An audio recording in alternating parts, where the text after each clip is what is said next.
Hey, what's up, guys? Got in Legends the other night and was going to do a little recap there of what was going on. It was mostly a preparation type session for what was to come. You know how it is, you get sidetracked and kind of stuff, and sometimes stuff takes longer than you might expect. But I had fun with it. So I came to find out that, if you remember Lane of Lore, the person I met last time, like that industrial giant, it came to me for help with something, and she said it was a matter of life or death.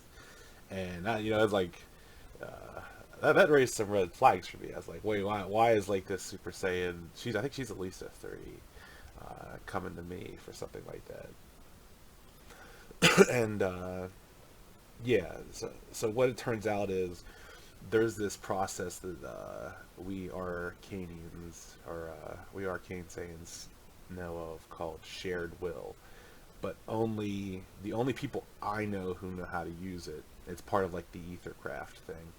Uh, is my mother and myself. Now my mom's better than I am still, but I'm actually still really good at it. Like it's not like I'm slacking. Um, and shared will is a process where like living weapons, kind of like I think like it's the one from like the Samaheda, or maybe even something like the symbiote or something like that. Like basically anything that has like a sentient type weapon that you've seen across various mediums. Ether magic users are able to, well, some of them are able to do this thing called shared will, where they can overwrite the bond that it has with someone else and take that bond for themselves, or they're able to actually bond with living weapons much more easily. Like some might be a lot more resistant, things like that. Um, Shared will requires like this immense amount of like focus and will to overcome, depending on like the power of the weapon. Um, and the DM was explaining like that sometimes, like if you're in a bad spot, like your girlfriend just dumped you, you lost your job, your health's going down, something like that. Like it might take you like a month to actually get back into this state to be able to do it. But like luckily for my character right now, things are going pretty good. They're on the up and up. So it, excuse me, sorry, might just take a little bit of focus here for like I could probably start it now, but like I'll sit there and meditate on it for a little bit to get ready. She explains that. Now I don't inherently question why she doesn't like, go to my mother, as she was a former colleague. I understand. My mom doesn't talk about too much why she split off from this group. It's called the Twilight Group. Um, all that I do know is that she did split off. I think it was more of like a difference of ideals and opinions. I don't think there was any inherent bad blood. There might be a little bit, but it's not like that. So why did she come to me instead of my mom, who's probably a little bit better at it? I feel like there's probably that gap or that divide that's been there between the time that's passed since she split, and yeah, like I said, just it's one of those, like I could have pressed the issue, but I kind of, from things she said, kind of garnered enough from it that I was like, okay, I think I understand well enough why she didn't go to her. And this might be a good way to like bridge the gap a little bit between, because like she's, people have different visions for like companies and stuff like that, and I think that's what it was, where like my mom prefers the smaller scale kind of, hands-on approach, where Lane and the Twilight Group is now like one of the is basically the largest weapons provider for the Empire. Um, and I come to find out, like as I go to one of their forges, just how big they are. Um, anyway, yeah, like shared will sounds like it's an amazing ability. It was hilarious because the way it was worded to me was, she said, I'm looking for someone who is experienced with shared will. And I'm like, oh, okay, damn, let me look over my character sheet here. Oh, no, nothing like that. I don't know why she's here. And the DM's like, so yeah, player, you know what shared will is. It's something you can do. I was like, oh, well, yeah, that's one of those hidden abilities that come with ether magic. Like, and like, uh, as far as ether goes, like it's definitely a little different. Like it's not your direct, cast a firebolt spell kind of thing. Like it allows you to use magical items, and I guess that makes sense with what it does. Um, to sleep there. Uh, yeah, so it was kind of funny because I was like, oh man, you came to the wrong spot, lady, because I don't know what that is. But the DM's like, no, player, you're good. All right, so I guess we're good to go. Um, so I explained to her it's super awkward because I just took in two wards. One's my apprentice Rohan, who's going to be who's going to help me with like the smithing aspect of my business. Like he's not an ether crafter by any means, but he seemed like he's a very artistically gifted weaponsmith. Like he makes a and I come to find out this later. It's like he's really good at crafting like weapons and stuff. Like he's like kind of a savant when it comes to it, but he's definitely very much on the artistic side, where it's like you could get the impression that things like deadlines and stuff don't exist for him. So on the business side, like that might be a little bit that needs to be addressed, but that's not. I mean, that's not a big deal by any means. But it's like a passion for the craft, which my character could certainly appreciate. Um, yeah, so yeah, anyway, I had the two wards. Sia or Saya is the other one. That's Form Up Girl, if you guys all remember. Um, and Saya is supposed to train beside him, because like I said, I don't want him to just be a smith. Like he's a Saiyan. He's got to learn how to fight. He's not gonna be one of those chump Saiyans that are just out there doing stuff. Um, so yeah, I recruit those two, and I just bring them back. Like I the last session I had just recruited Rohan, got him set up, and I had literally just got back with Saya, and this all unfolds. Then I'm like, and she's like, I need you to come with me. Lane's like that. I'm like, yeah, I literally just got back with two wars. We're just getting. She's like, well. She's like, it's a matter of like grave importance, and I was like, okay. I was like, I know who it is. I'll get my stuff together. I was like, can you do something to help me out with the two wards? She's like, yeah, we'll set them up. I was like, cool, that's great, because I was like, I don't inherently trust them well enough to let them like here alone by themselves, um, especially at my shop and everything like that. I got my Mystic Forge there that I don't want them messing with. Who knows what they get into? And like I said, I literally just I've met these people before, but like this is like the second time that I've met them. Um, yeah, so there's definitely a trust issue there. But says she'll set them up. She gives me an hour to get my things in order. I kind of take that hour to get everything ready, pack up. They don't have anything to pack because they're like poor waifs basically. the Emirates School for less fortunate and untalented Saiyans is what we're gonna start it. It's a knockoff of Charles Xavier's school. Um, I get ready to go, and we fly up on this small, like Normandy, if you remember from Normandy from Mass Effect type ship, and I get up to one of like these like living city ships where it's like the size, it's literally the size of a city, and I come to find out like they are insanely fast when it comes to like not intergalactic but intersystem travel. Like what would have taken that Normandy ship several weeks to get there, like this ship will make it in several hours. Uh, so yeah, it's like you could just see like this booming metropolis of on a starship kind of thing. It was very interesting the way the DM described it, and I probably won't do it any kind of justice, but like yeah, it's Logos I think was the name of the ship we were on, and we were going to this planet called La Rosa. Uh, the other crazy thing here is um, Lane's part of Republic space, so there's a lot of aliens out there. So I got to see like some different races and stuff like that. Like where I am with my family, like the systems that we own are pretty much all Saiyans, like 90, probably 95 to 98% Saiyans. So you just don't see aliens that much. Here, it was something like 15% of like the population of aliens. So you see some like funny people. Uh, we get up to the ship.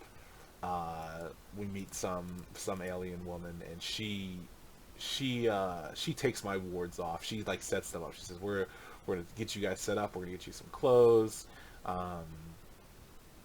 Because like I said, they basically came with the clothes on their back kind of thing, and I was like, I appreciated it. Because I wouldn't like I'm not like loaded or anything like that, but like I could go out and get my wards some clothes if I had the time. But Lane is like, I'm doing this kind of as a favor to Lane. She's like, hey, you'll be compensated for it. And I was like, compensation is great, and I'm not going to turn it down. But it's like I also appreciate the opportunity to help out Lane of Lore, like the Lady Lane, because she's influential and powerful and all the kind, like I said, like it's kind of like Jeff Bezos coming to your door saying, hey, like I need your help with this project. Like, oh wow, that's pretty crazy. Like Jeff Bezos coming to me for something. And then she even said something like, because I said like to work for her like that, and she's like, I prefer to think of it as to work with, and I was like, oh, that's even like sicker, DM. Like, oh, she appreciates some talent. So like Jeff Bezos comes to your door and says, no, I don't need you to work for you, I need to work with you. It's like, oh wow, like we're gonna do something crazy here. Um, yeah, so that was definitely interesting. Uh, it's one of those scary moments where the security, like she takes she takes me up on this ship to like this private area so the two of us can talk and discuss what exactly she needs me to do. And there's this SS4 dude, the second Azuru, who's like her security slash guy who gets us a drink. And it's like, that's always scary to me, is like when you rise up through the ranks to be that powerful of a character.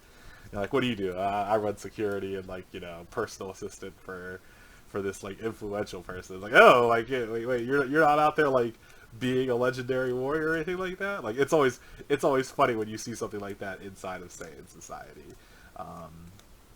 But yeah, like I guess that also kind of comes with being that powerful and influential that she is, that she can can afford to attract that kind of person. But yeah, Jace is like some Viking looking dude. And I was like, oh man. Like the scariest part was I rounded a corner and there was an SS4 there. And I think it had something to do with those freaking bands that I was talking about that like masks people's powers. Because it's like, you can sense like an SS4 on a planet. Like, my senses are keen enough where I can sense a good portion of a decently sized planet. Like for power, like I can't like pinpoint, but I can sense like the powers that are out there. And like you could sense SS4s pretty much anywhere. And it's like you round a corner and you see one. It's just like, oh, you just kind of grab your chest a little bit, step back, and like, oh my gosh, like just saw my life flash before my eyes. Because like if it's SS4 appears out of nowhere, as opposed to like you sensing it from halfway across the world, you at least have a couple seconds to react before he kills you. Here it's just like he just kind of appears there, like, hey man, what's going on? So that was scary, but it was also funny. Yeah, so I come to find out that a colleague of Lane's named Maisie died recently under unknown circumstances. And I get the impression that the two of them were close. Now, I'm not saying like romantically close, but like definitely close friends at the very least. And she needs to figure out the circumstances of her death. And I guess like within the arcane empire like this, there are ways to kind of see things that happen like after someone dies, but none of those provided fruitful because of the state that her body was in. So it's like, she didn't go into any details of it, but like as to like why they couldn't do it, but like the fact is they can't do it. But she has this thing called the Red Serpent, and it's this like excuse me, it's this whip that is a sentient weapon like that. And it's with her wherever she goes, and it's in this frenzied state that like they've basically exhausted their options of trying to tame this thing, and they might be able to like figure out if they can kind of bring this thing to heel. They might be able to extract some information from the Red Serpent because they can't do it from Maisie. That's where I come into play, and I'm like, that added a lot more perspective to me about this shared will thing, like whether it's like a bloodline trait or a gift, or if it's something like that my mom perfected and then helped me like kind of draw out of ether magic. I don't know yet. Like I gotta ask the DM a little bit about that. But yeah, like that's why she needed me for the thing. So I need, like, my goal is to tame this Red Serpent sentient weapon. I don't feel like it's gonna be easy. I'm not gonna go in there, slap my hands together, and be like, all right, let's do this. Stick my hand out, and be like, all right, weapons tamed. No, especially that it's in a frenzied state, and especially how like nasty some of those sentient weapons that we know from comics and anime and like any kind of like other fantasy medium out there can be. It's like, oh my gosh, and like this person I probably was at least a Super Saiyan 3, so like they managed to wrangle this thing, but this thing isn't like I said, it's in a frenzied state, so it's going to be even worse. um, that's my goal, and I explained to her like the kind of the process of it, and like she like it's very time sensitive because if this weapon isn't bonded to somebody, like apparently it'll probably die with Maisie because their bond was, because like I guess it's like if they're bonded and then like the host in a sense dies, like the weapon itself will die based on how like the ether, how it was crafted, or like the ether magics behind it. That's at least my assumption, what I gathered from it. Now it was explicitly mentioned like that the thing would die within a short period of time, so like time is a factor here. I explained to Lane like it could take upwards of a month to prepare for this, and she just like goes pale in the face, like, oh my gosh, like we're not getting anything out of this. And I was like, no, I was like, it can. I was like, but like you happen to catch me at like a great time for this. Like it's kind of like this fated thing where it's like, oh, like her ship happened to be close enough where it can reach me, because like I'm not in the Republic proper, which is where we're headed now. Um, if she was on the other side of the Republic, like she just never reaches me in time, and because like it's on a galactic scale like that, and I don't know if she knows anyone else who knows this shared will technique. So it's like there's definitely a little bit of like kismet to it or something where it's like, oh, it worked out in your favor, and it also doubly worked out that like I'm in like the proper mental state to be able to do this, because things are going pretty well for old Emrys right now. And having like that positivity in your life definitely helps things out, which is as like it was hilarious, but it was also one of those foreshadowing things. It's like, oh man, when things start to go terribly wrong, as they often do in real world, that shared will thing is going to be a little rough to do. Lose a couple friends, someone comes out and murders some people that you like, that kind of stuff. Anyway, I arrive at Logos, which is this giant pink gas giant, and it's like a huge planet. Like it's the size, the DM described it as somewhere between the size of like Jupiter and the Sun. Not quite as big as the Sun, but not much larger than Jupiter. Um, and I'll kind of skip through some of the details. Like the DM painted a beautiful picture of this world, these giant cities that exist, and we go to like this very excuse me, influential, very very large metropolis. Huge grand structures that are all built up and everything like that. She takes me to one of her forges, and she says it's kind of like it's a double-edged sword, and no pun intended there, of whenever my mom used to do this share will thing, like the best headspace she could put herself in was to like sit there and craft something new, like to kind of get your hands on something. It kind of like it's a cathartic, clear your head kind of thing, but it's also like kind of a nice. It's almost in a sense like a payment what for what she's asking me. Now I don't know if this is the only payment. I didn't press the issue by any means, but yeah, and she was right in the sense where like it's very cathartic for Emrys. It's kind of like a centering thing to be able to craft something. But like the materials she has, like that's kind of the big thing with the crafting. It's like you can make something out of your standard iron and whatnot, but when you get into the rare metals, the rare materials, the rare crystals, a lot of that stuff is very hard to come by. But given who she is, she has a very expansive,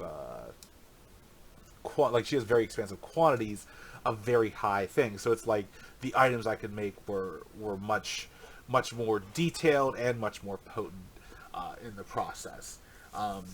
So she says, like, if you wish, the forge is yours. Make what you like. It'll help. As like I believe it'll help you, and I was like, yes, it will. Like it does. It does help like center me to get ready for this process. Perfect. So this takes a good portion of the session. Not a good portion, but like probably longer than expected. Because the DM basically springs on me. He's like that. She basically says you can create 3 items for. She said for you and your 2 wards, like it's not like to be able to help them out, but like also to the purpose, the inherent purposes behind this to center Emerus so he can get ready for this process. So it's like, oh man, like imagine thinking like, oh, okay, I got to come up with 3 things on the spot. So obviously, like power and stuff like that is like your first thing to go to. But like for my wards, I'm trying to think like with Rohan, I kind of leave it up to him because he knows what he wants, and he decides on this. We decide like kind of make these not necessarily matching, but semi-matching bracers to kind of like commemorate our relationship as a master trainer kind of thing, or at least I decide that's a good starting point like for this, where it's like we're all on the same page, same team, we're gonna rise up together kind of thing. Um, so I make so Rohan asks for something that helps him with kind of like divining rare and unique minerals and crystal formations. It doesn't help him with fighting or anything like that. Like this poor kid still thinks he's not going to like learn how to fight or anything like that. Boy, is he in for a rude awakening when Form Up Girl starts to rock him.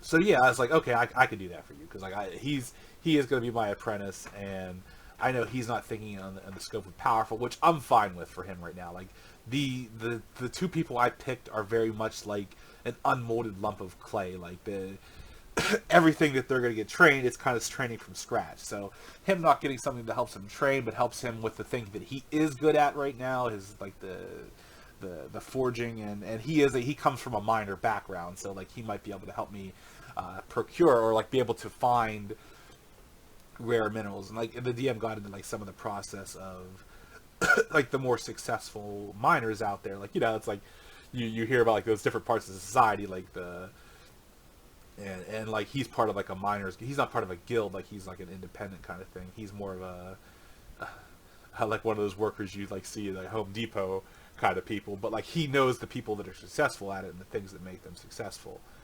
It's just he didn't have access to the things like this to be able to do something. But now he does. So he's like, okay, I'm gonna make myself something that could help out the forge, but it'll also help out me. But it'll help out like my master. And like, awesome, dude, I'll take you up on that. And I let him craft his own. Now, there's things that go with ether crafting, like he's just a smith, like so I can basically explain to him like to do like the base model and like any kind of artistic flourish he wants to add to it, but like the ether process up to it, like he doesn't do anything with that. So it's like I basically finish the project for him with the ether enchantment of it, of basically this divination type spell when it comes to rare minerals and crystals. For Form Up Girl, it's really rough because, man, she is someone with no talent, like, whatsoever. The player, well, I can't say that, because I went into the whole thing of, like, why I was like, oh, yeah, we can't let another Flip the Two-Day Jedi get out there. Like, Flip went ahead like this amazing potential, but we never saw it through. Now, Flip turned to the dark side, and it's still, like, the most tragic event in Generations. Even more than all the humans being murdered, even more than Legacy Ascendant, even more than Harold killing himself, just like that. Like Flip turning to the dark side is terrible. Like we're still like on the fundraiser to get Flip to basically bring Flip back to the light. And any points donated to that cause are appreciated from other players. But yeah, keep that in mind. Anyway, with Form Up Girl, it was kind of the same thing where I was like, as a player, I've made that mistake before. Now, George realizes that it's very unlikely that she's going to be like the next Goku or anything like that diamond in the rough, like someone with no potential who kind of rises up to be this amazing thing. But she's got heart. And, yeah, so like, it's like you don't need to give her power or anything like that. Yes, she doesn't have power, and yes, she could use power. But, like, let's start, like, from the ground up. And so I make her these pair of gauntlets that whenever she kind of like Wonder Woman's them together and says form up and kind of takes her fighting stance, they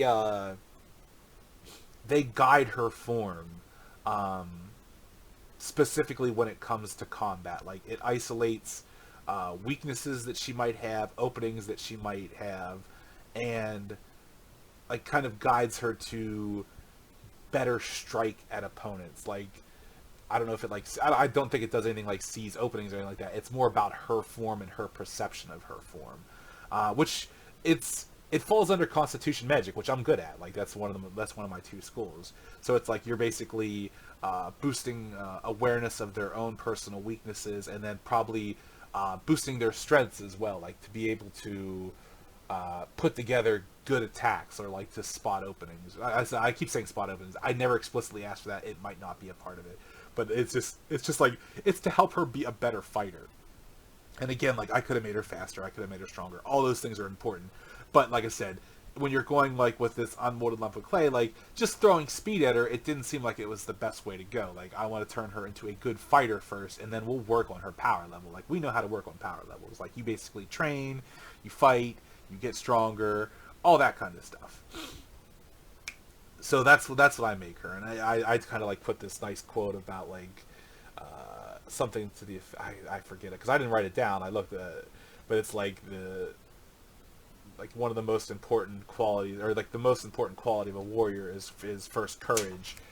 And she is a very, you can tell she's a very courageous type person. Like she's a very, I don't want to say hard on her sleeve kind of thing. She's very guarded around other people, but like you can kind of see that hard on her sleeve. But she is also very, she's unafraid to a fault sometimes, and like it worries me a little bit. Like she's gonna cross the wrong person who's just gonna like who's gonna be one of those sayings who's not about that nonsense and just like kills her on the spot. But she does have courage and she does have heart. So I kind of engraved this quote in like a kanji kind of script.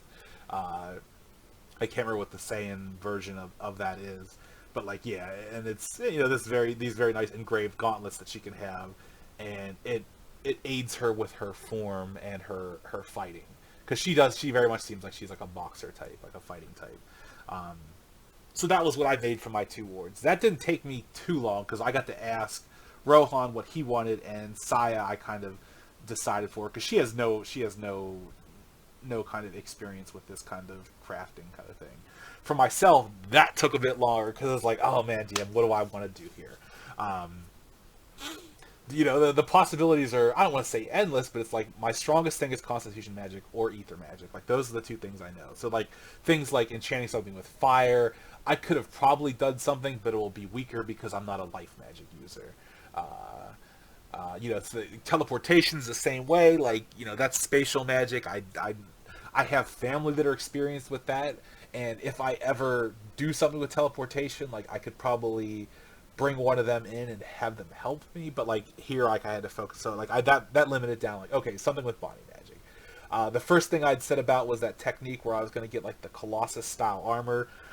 I was gonna say I understand as an item I might not be able to get both, where it's like it does the form of the physical resistance and then like the more mental resistance, like where it has the two forms. Like I was thinking like one was gonna be like this metallic and the other was gonna be like more crystalline.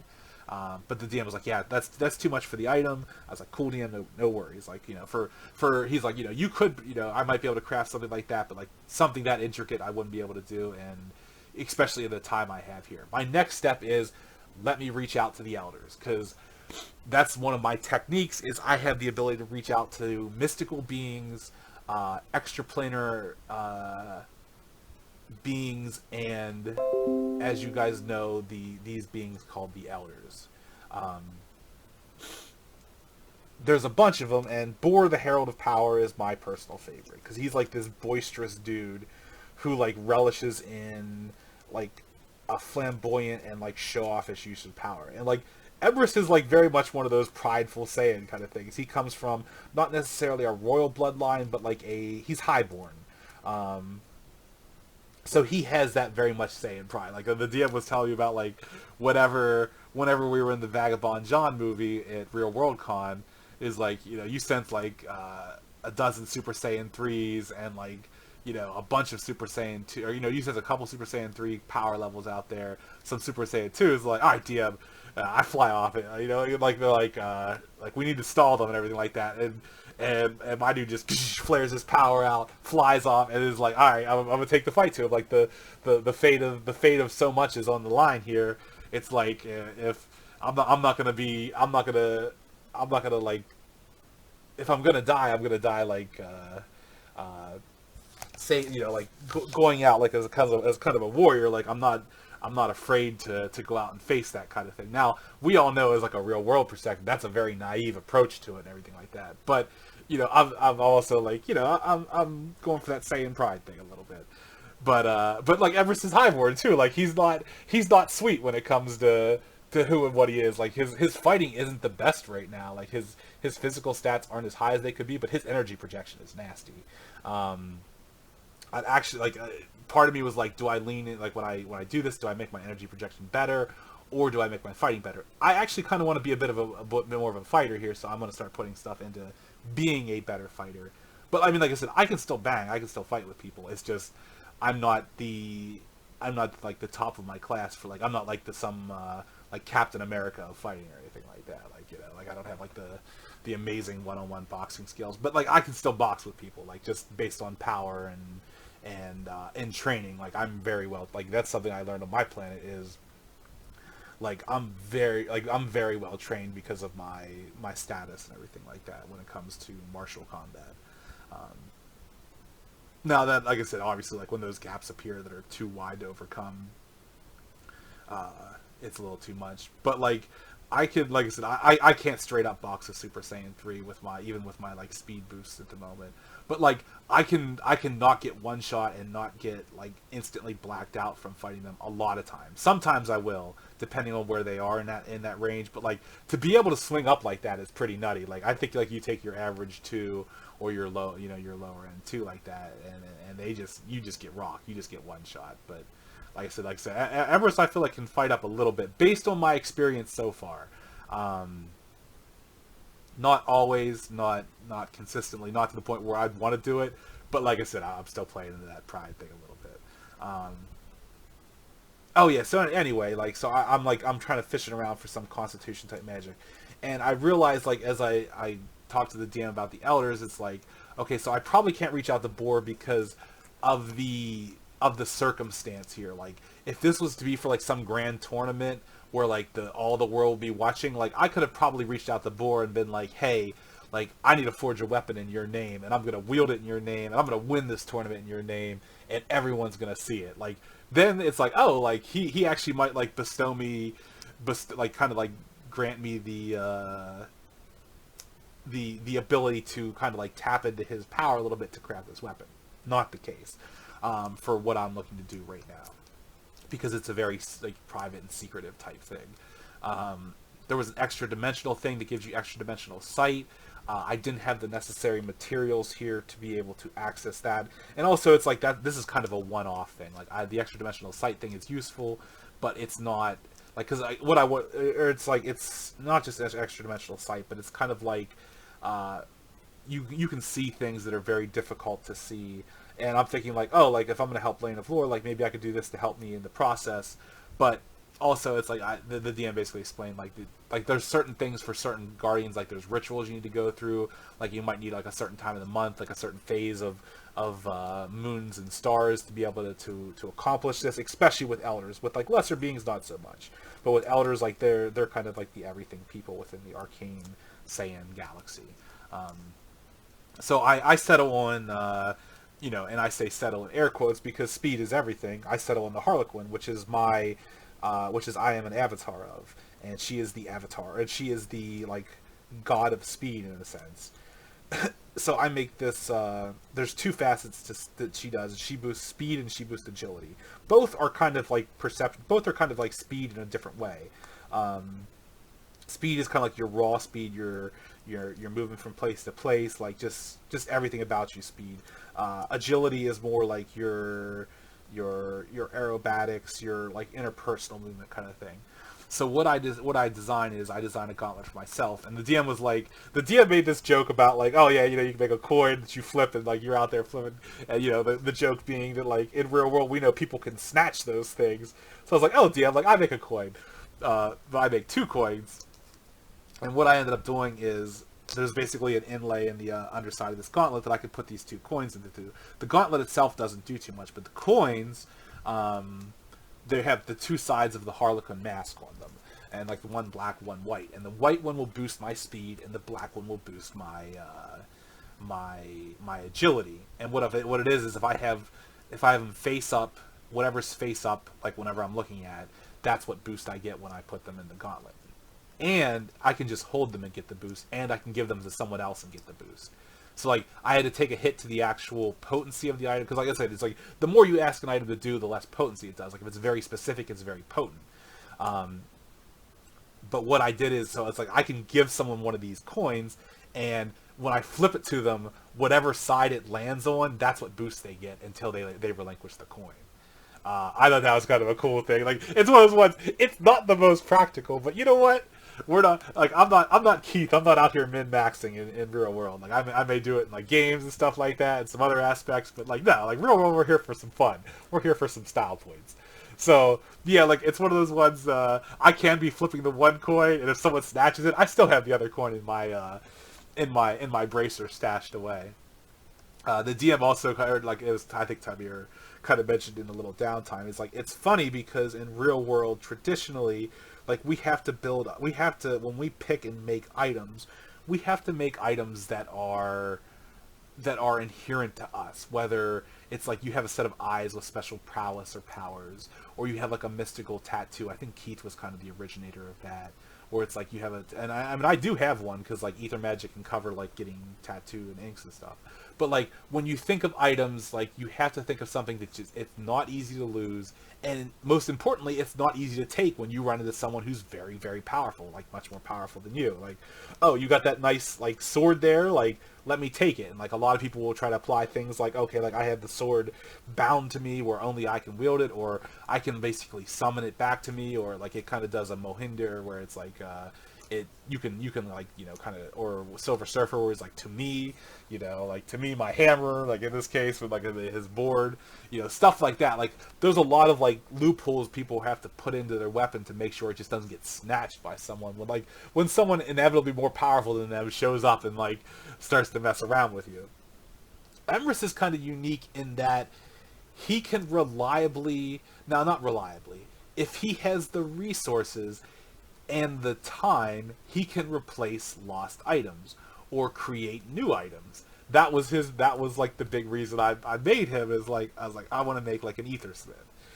So he can be a little bit more brash with his creationary process, where it's like, as a player at least, you know, I see it from like a player perspective of, if I lose the Sword of Awesomeness here that I make, I know how to make the Sword of Awesomeness, and I'll go make another Sword of Awesomeness once I get the materials to make it.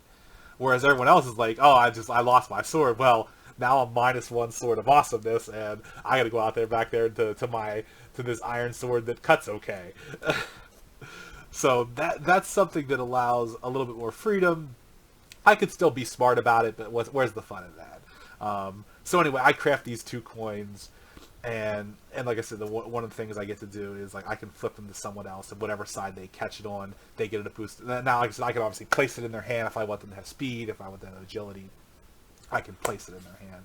But yeah, the other thing is if an enemy gets it, like they get the advantage, because the DM was like WoW player, like what if an enemy gets it, like are you deeming this just ally? I was like, no, DM, whoever gets this coin, they get the boost to it, like they get the boost to the Harlequin.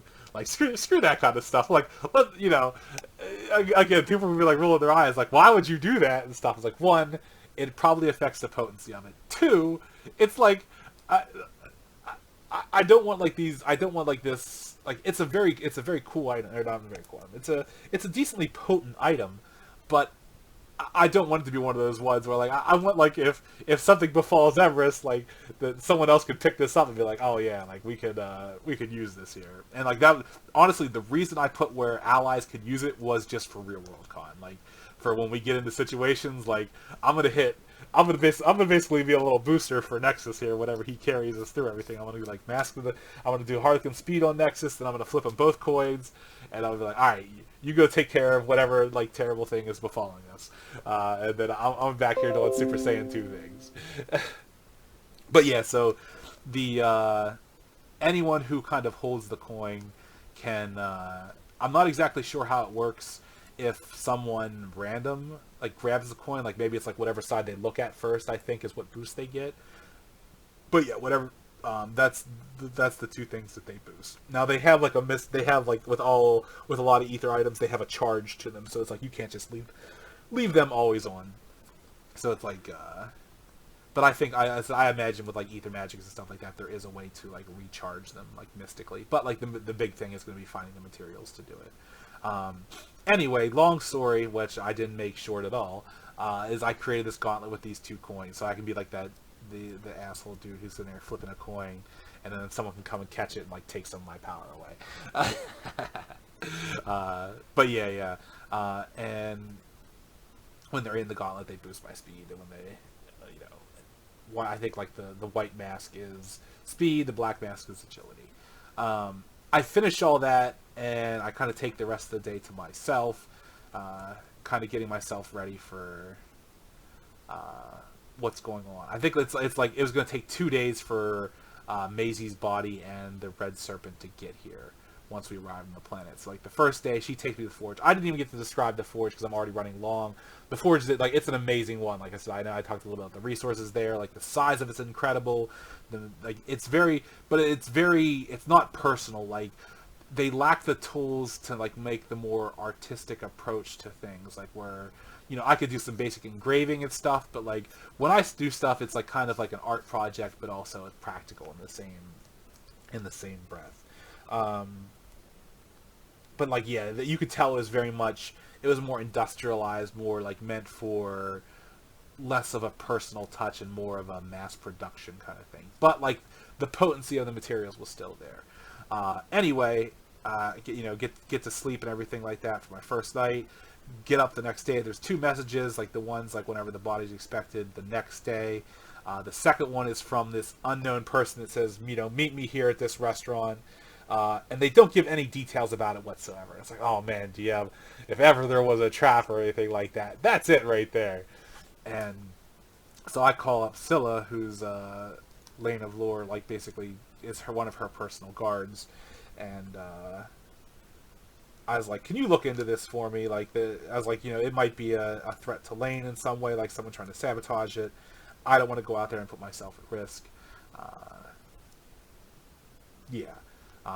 She looks into it, and it turns out it's Opal, who Emrys had a thing for whenever they were on one of their back missions. That's when they fought like that giant hell beast from like the underworld, where the Order members are supposed to keep this stuff in check, but like he's there running around, destroying planets and stuff like that. So that was like that giant fight that Nexus that Emrys had to get into, where he fought and killed the Super Saiyan 3 with his two Super Saiyan 2 siblings, which was an ordeal. But Opal was there as well. I think this is already going pretty long, so I'm gonna spare you the details. But basically, Emrys spent the day going on this long date with this girl that he really kind of fancies, and they kind of get like into some ventures and stuff. They run into a rock dude. Luckily, no one has to get hit. They kind of catch up on everything like that. It's amazing for him because it's like part of me, Everest doesn't think it, but part of George wonders is it like if Lane set this up in some way or another, like to kind of get him in the best possible headspace for this. Like it's like, oh, we let him forge, and this person that he kind of has this thing for, like we kind of brought her back into his life. They get to spend this amazing day together. All this kind of stuff, like it's just he's in the like it's like George wanted it. Like Everest didn't even think of that. Like it's not something he would think of. Like he wouldn't think it'd be like that. But it's like because she said she is here on a mission, or her mission had just finished by the time they met up, and it's like, oh man, it's like, is this coincidence or is like this George is a little suspicious of it, but it's also could just be coincidence. Anyway, the two of them do have like a decent connection with each other. I think like. They do genuinely enjoy each other's company. They get to flirt it up a little bit, and yeah. So that's where the session ends. Emrys is knocked out, not from fighting, thankfully. And the next day we get to the next session. I think is when Maisie's body will be flown in. Emrys has to tame the Red Serpent in its frenzied state. He got some new items, some new power. I'm going to submit my 2-gift suggestion here to get him some more power. Um, yeah, that's where I am. It was an amazing session. Like I said, the DM was worried that, like he said, not a lot happened. I felt like a lot happened. It was just like there was a lot of thought process that went into it. He needs to listen into more of those generation sessions where, it's like the progress, like story wise is there, but like not always a lot happens in the sense of, you're not out there hitting people, you're not out there doing stuff like that. Like there's a lot of interpersonal kind of stuff, which as a player I thoroughly enjoy. Like, getting to know people, getting to know the NPCs and stuff like that. Like, the DM did a really good job, and I didn't compliment him on this, but like I guess if he listened to this video, is there was a good mix of shifting through downtime, like the space travel. Like I could have sat there and talked to my NPCs for 2 hours, while we flew in the ship, but the DM like kind of shifted us through it, where like we basically carried on some conversation. I'm assuming we built up a bit more of a relationship with each other while we were on this ship. So he kind of shifted through that, but then we also did get like the moments where we got to talk with one another. Like it wasn't like, it's like one of those ones where there was a good mix of shifting forward, but also getting to play things out. Like it wasn't like just blazed through everything, but it was also like stuff got done, stuff got accomplished. Like he was worried about, like, I was like, DM, like, we shifted through like the preparations for the forge. We shifted through like the crafting process of me working with Rohan. Like we shifted through like 3 or 4 things that were, it's just like, otherwise a lot of time you spend doing, like, I don't want to say like doing the dishes, but like something along those lines, or like carrying on like a very casual conversation with no inherent purpose behind it. So it's like, yeah, there was a lot that got done and a lot that kind of got accomplished wise, like from moving through actual day-to-day session, like day-to-day activities. I thoroughly enjoyed it. It was an awesome session. I still love the character. No plans to give him up yet, DM. Yeah, that was my recap for the thing, though. Everest got some power, and he's getting ready to take on his first big mission.